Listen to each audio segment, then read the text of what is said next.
Hi, welcome to Linda's TV show. If it is your first time of stopping by or coming across my YouTube channel, you are highly welcome. This is the home of news. Please click on that red button that says subscribe. Beside the red button is a notification bell. Turn the bell on so that anytime I upload a new video, you will be the first person to check it out. And after watching the video, you are free to leave your comment constructively and tell me what you think about the video and the channel. As we hop into today's exciting video, let's watch this video together. Very credible Nigerians and Africans here to interrogate the need for us to conduct peaceful elections. I always say that first and foremost, we must have a country. We must have a state before we talk about having a president or having a governor.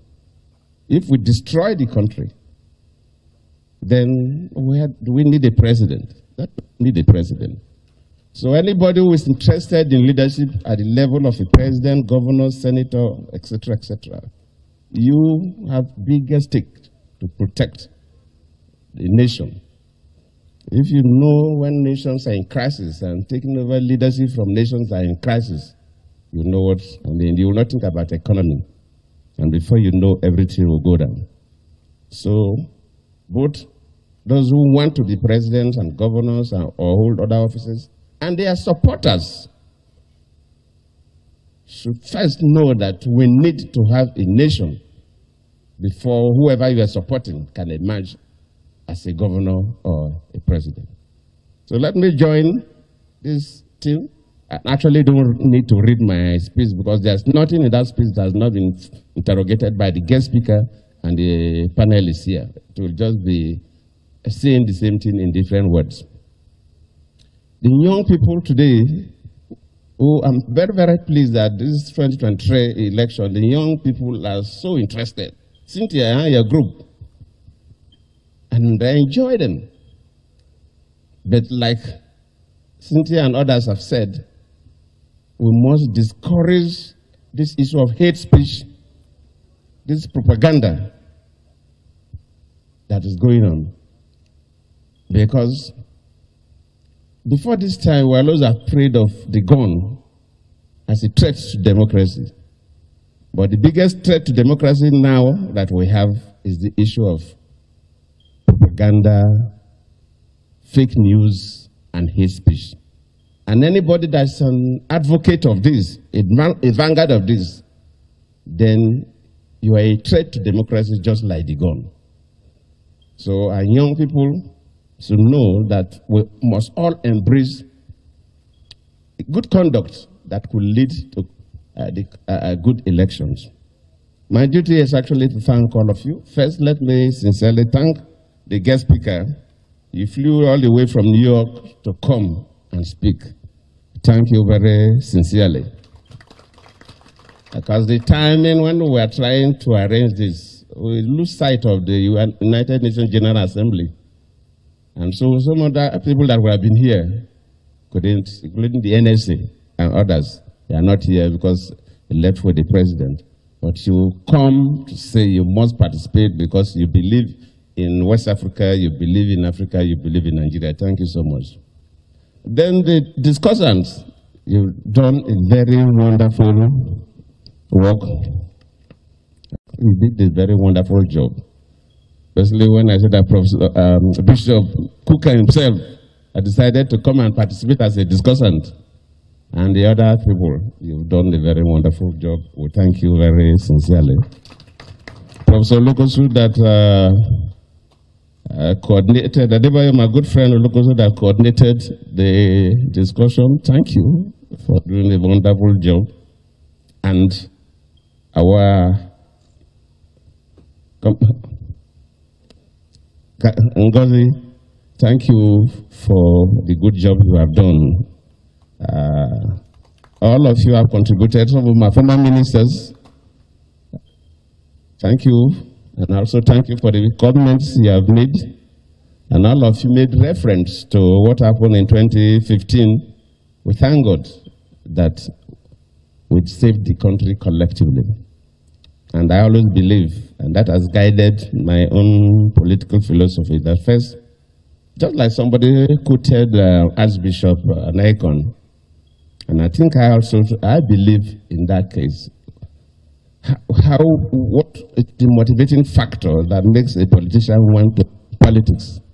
I always say that if your interest is to make money, go and be a businessman so that nobody will come and harass you.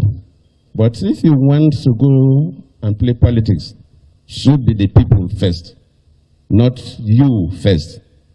And if you're somebody who believes in yourself first, then you have no business going to play politics. But if you believe in the people, truly, you didn't want any of them to be injured, not talk about death, for you to get to any office you want to hold. So today you've done very well. Let me not belabor the issues. On behalf of the GOODLUCK Jonathan Foundation, I thank all of you who have participated actively in the discussions, and those of you who are sitting down to listen, because if there is no audience, nobody will talk. So the audience motivates the speakers. So if you look across and there's no people in the hall, it weakens you. And so I have to thank all of you who have made this sacrifice the whole day from 10 or 9:30 till now.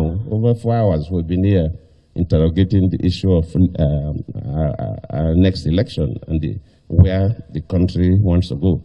And I believe what we have done may look little, but it's critical and it's important. I remember when we were trying to package this, one top diplomat from one of the most powerful countries came to me, and when I told him about what we intend to do and they should send their political people, first of all, asked, but what do you think you will get out of it? I said that, look, advocacy is critical. In human societies, you will not stop talking. Sometimes people are just talking, you think it's not important. If it is not important, then dictators wouldn't have been harassing young people who talk. Because dictators harass those who talk, that means that people listen to talks.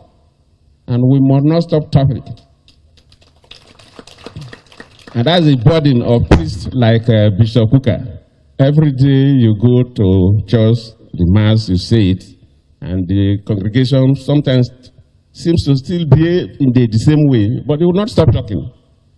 And I believe we'll all continue to talk until our country is better. And really we have improved. For those of you of my age and above, who witnessed the elections before the independence in 1960. We were children, we didn't participate, but we saw what was happening before 1960. Then during the military, then of course, military, Second Republic, Sagare's time, we witnessed the elections. We were fairly, of course, I was already undergraduate then, so we participated in one way or the other. After that, we witnessed elections of zero-party election, especially local government zero-party election during the military time.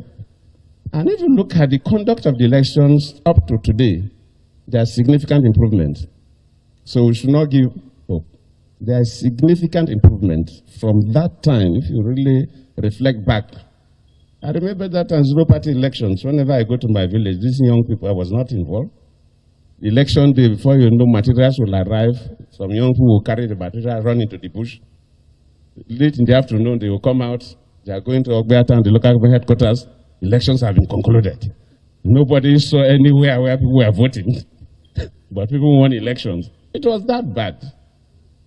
Now things have improved significantly. But you know, when things are improving, people want it to even move faster. And with the technology now, we can't reinvent the wheel. We should move faster and better. And I believe we will move faster and better. Thank you all.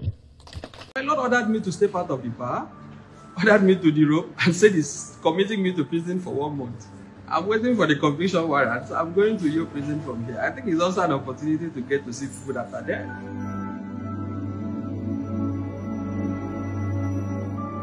The custodial centers are satanically and diabolically congested. The Nigerian custodial centers is a preparation ground for hellfire.